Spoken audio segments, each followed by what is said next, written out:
Howdy folks, and welcome back to more tales of my naval misadventures. And today we're still in Italy. We're visiting the town of La Spezia.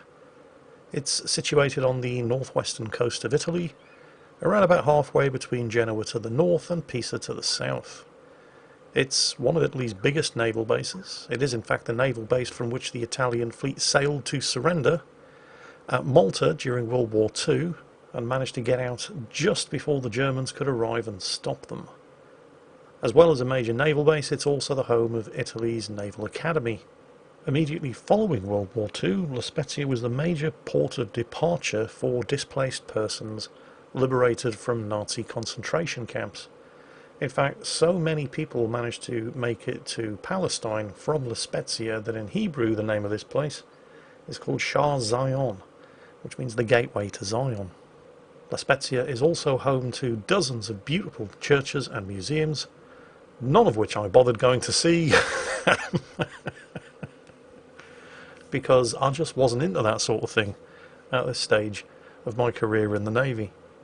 In fact, there were all kinds of opportunities available to us on the first occasion when I arrived in La Spezia. I've been there twice in total, that I just didn't really take advantage of, to my eternal shame. The ship was organising bus trips to Rome, which I never took advantage of, so I have never been to Rome, despite having the opportunity on more than one occasion, because, well, La Spezia was just so convenient. It was an Italian naval base, and it still is an Italian naval base, and the Italian Navy were extremely good hosts. They laid on all kinds of entertainment for us, football matches, which we lost because the Italians take their football very, very seriously indeed. The weather was fantastic. We had barbecues. We had all sorts of good stuff laid on for us. And when I did eventually leave the naval base, I never really got much further than the main gate. Again, because, well, everything that a young sailor could possibly need, well, almost everything a young sailor could possibly need was within walking distance of the main gate. And this is no accident, of course. Local businesses know that they've got a captive audience in all the sailors who are either employed by the naval base or who are part of the ship's company of ships that happen to be visiting the naval base. So right outside the dockyard gate, and this is basically true of pretty much every naval base anywhere in the world I have ever been to, even here in the UK, you have no shortage of places to eat and drink yourself silly. Well, it's a little bit different because this is Italy after all, and in Italy they take their food, even their fast food, very, very seriously. That down there is the dockyard gate.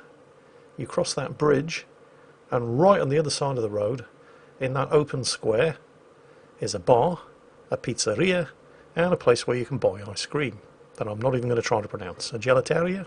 I don't know. And it's not any old pizza. This is proper Italian pizza. It's not like the rubbish that you get in Pizza Hut or Domino's. This is seriously good stuff. And all of it within stone's throw of the dockyard gate. And that is basically as far as I got when it came to exploring La Spezia on both of the occasions that I visited it. Don't get me wrong, I loved La Spezia. I had a great time on both of the occasions that I visited, but, well, it's just far too convenient. There's no reason. There's very little reason for you to leave the naval base, and when you do leave the naval base, there's very little reason for you to travel any further than the dockyard gate. The whole place is just far too convenient. The same cannot be said of the next place that I'm going to take you to. Ladies and gentlemen, boys and girls, welcome to Venice. One of the more famous cities in the world, and for good reason. Venice is actually built on a series of 118 different islands linked by canals and over 400 bridges.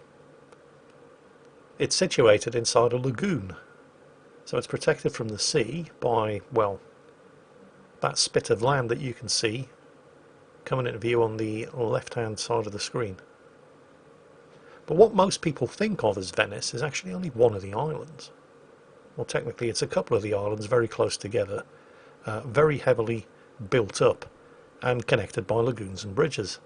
And it's coming into view on the left-hand side of the screen around about now. That's what most people think of when you say Venice. Venice was a fairly major world power and one of the most influential of the Italian city-states until around about the 15th century, when its influence began to decline, mostly because it backed the wrong horse in the wars that saw the expansion of the Ottoman Empire. Matters weren't helped when the Portuguese, Vasco da Gama, managed to successfully navigate a route around the south of Africa, opening up a new trade route with India, which pretty much overnight destroyed Venice's monopoly on trade with the East. A couple of hundred years of decline followed, but then during the 18th century Venice's fortunes were once again on the upswing, not through trade, but through culture, art and literature. Venice was regarded as the most elegant and refined city in Europe, and at the time that also meant in the world. So things were looking pretty good for Venice. And then in 1797, Napoleon Bonaparte invaded. Oh well, never mind. Napoleon didn't stay in control of Venice for too long, because 1 year later he signed the Treaty of Campo Formio and Austria took control of the city. Austria wasn't in charge for too long, however, because less than 10 years later, in 1805, Napoleon changed his mind and took it back. But even that didn't last very long, because less than 10 years later, in 1814, Napoleon got his arse handed to him, and control of the city returned to Austria. There was a brief revolution in 1848, which was crushed in 1849, with Austria remaining in control. And then in 1866, with the Third Italian War of Independence, Venice became part of the Kingdom of Italy. And then a little more than 100 years later, I turned up. Now, I need to state for the record, I absolutely loved Venice. But it was one of the least popular runs ashore for my ship's company, and the reason for that is because, unlike most places that you tend to visit in a warship, Venice didn't have any of the stuff that sailors typically look for. A lot of the places that you tend to visit in a warship tend to have establishments located right outside the dockyard gate, because, you know, they're not stupid, that would offer copious amounts of alcohol, some kind of fast food, usually not of particularly good quality, and usually, but not always, also incorporated some kind of brothel. And for some strange reason, they always seem to be called the Florida Bar. No, I didn't get it either, but, you know, that's just the way it was. Except there's none of that in Venice. There were no pubs. I mean, Venice has bars, but they're usually tucked away down side streets and back alleys, and unless you know the place, you don't know how to find them. There was also no fast food in Venice. No McDonald's, no Burger Kings, no Kentucky Fried Chicken. There was lots to eat in Venice, but it was all good stuff, served in quality cafes and restaurants. Unsurprisingly, Venice was not too popular with the average British sailor. I, however, absolutely loved it. I couldn't get enough of Venice. Now, there are several touristy landmarks in Venice, one of which we've actually paused the flight right over. The Piazza San Marco, with the San Marco Basilica, or St. Mark's Basilica. Basically, it's a just fancy Italian way of saying St. Mark's Square. Oh, hang on a second, I need to adjust the speed of the drone camera. It's far too slow otherwise. Here we go. So the tall structure there is St. Mark's Clock Tower. Basically everything in this square is named after St. Mark. And you've probably seen this, and you recognise it from various different movies and TV shows. And I was no exception. I didn't know the first thing about Venice when I arrived. It's just that place that you've seen in TV shows and movies like Indiana Jones and The Last Crusade. And in fact, there was a scene filmed here in the Piazza San Marco, where Dr. Jones has a cappuccino in a pavement terrace, right at the other end of this world-famous piazza. Yeah, the textures don't look particularly good when you zoom in, but right down the other end over there, that pavement terrace is actually a real place, and I was able to sit and have a cappuccino in more or less exactly the same spot that Harrison Ford did when they filmed Indiana Jones and The Last Crusade. Oh, that, by the way, is the Basilica of St. Mary, built in the 1600s. There are a lot of basilicas in Venice. One thing that I didn't encounter in Venice, which I'm quite grateful for, because you have to understand that all of these canals are also the city's sewage system, and in the summer it gets kind of ripe. But I was lucky enough to visit Venice in February or March of whichever year it was in the early 90s, so that wasn't a problem for me. Going up here on the Rialto Bridge, which again, stone footbridge, passing over the canals, built in the 1600s, all kinds of shops and restaurants on that bridge. And we're just coming up to the Palazzo Labia on the right-hand side of the main canal here. Well, I'm sure you can imagine, after a couple of hours of wandering around Venice and taking in the sights, and there are some sights in this city, I mean, like every couple of 100 yards there's a new cathedral or palace.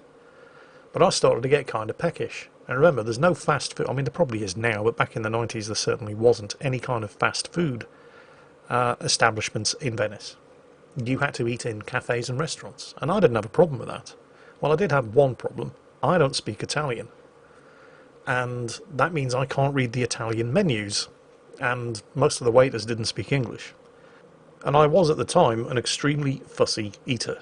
Venice cured me of that, but, well, if it wasn't bacon, egg and chips, I wasn't interested. Maybe, if I was feeling adventurous, I'd push the boat out and accept sausage, egg and chips, right? But I was your typical unadventurous British tourist, wandering the world, going to all kinds of exotic places and expecting them to serve British food. Well, that was never going to happen in Venice, so I had a choice, either go hungry or try something. So I picked one of the thousands of fantastic pavement cafes and restaurants that Venice is blessed with, got myself a seat, sat myself down, waiter came over, we established that it was impossible for us to communicate with each other, and so I just pointed to something at random on the menu. I had no idea what I was ordering, and there was an excellent chance that whatever it was I wasn't going to like it, because I'm an extremely fussy eater, or I was at the time, not so much now. But two things that I still am not particularly fond of. I really didn't like tomatoes at the time. I don't mind them now, and I still hate onions. So, tomatoes and onions, and I'm ordering food in an Italian cafe. So, the chances were fairly good I was going to be disappointed. Well, anyway, the waiter had a good laugh and off he went. He tried to explain to me as best he could. I mean, he really did try to explain exactly what it was that I had ordered, but he didn't speak any English, I didn't speak any Italian, so off he went.